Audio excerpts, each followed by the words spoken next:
going out in the center? Yeah.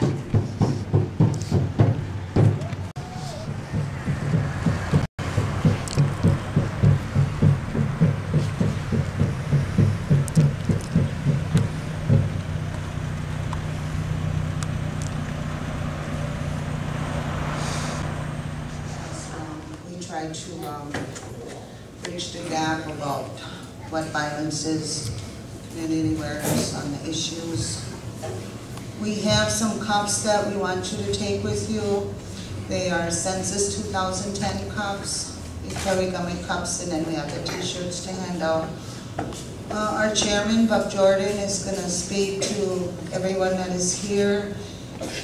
Fran is going to say a prayer for the food before we eat. And the Kingbird Singers are going to provide some women's songs so that we can dance and bring honor back to victims.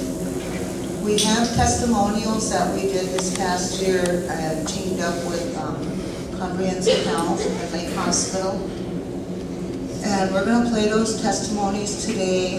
Those are stories from 4 women that live amongst us, and we did do voiceovers so that their identity is concealed, but these are issues that they experienced in the past about domestic violence. After that, we'll have an open mic, so if anyone wants to come up and say something, you're more than welcome to do that.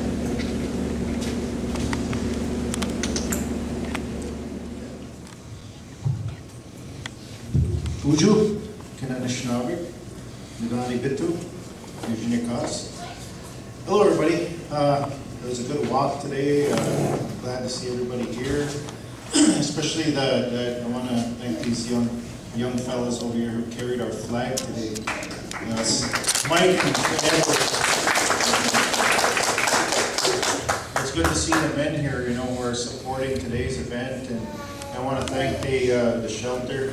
Equay, Wiigamig, all the ladies and the men who put this event together. It is Domestic Violence Prevention and Awareness Month, and these type of things are going on all over Indian country, and it's an issue that, as a tribal leader, I see other Indian communities going through a lot of these same issues.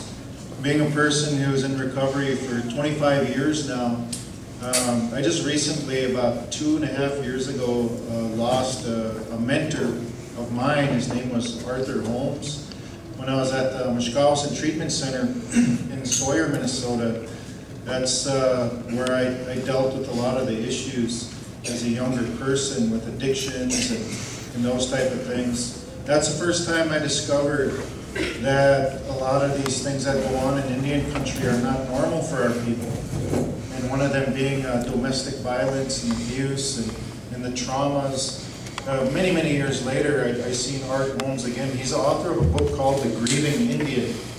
And he said, Buck, I spent 35 years counseling people, and if I had to do it all over again, I would go back and I would approach it differently. He used the AA philosophy and group therapy and a lot of those type of things. He said, but one of the things I discovered over all of those years, decades of working with Indian people,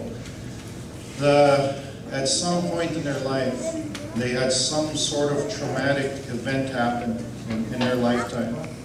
Whether or not it was a woman who was abused, either sexually, emotionally, physically, or young people, they experienced suicides or car crashes or murders, all of these things that happen to Indian people. Every single person that I counseled over those years, they had some sort of traumatic event happen in their life. And they had a hard time getting over those traumatic events. They had a hard time dealing with it, bringing it out, and also getting over those are really hard to do.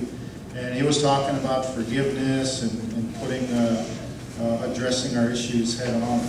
So Art Holmes, I was thinking about him today when we were doing our walk, and everybody here who was organizing, putting this together, the drum, because they were singing, and they're going to sing some more, they were singing the appropriate songs. they're singing those lady songs today.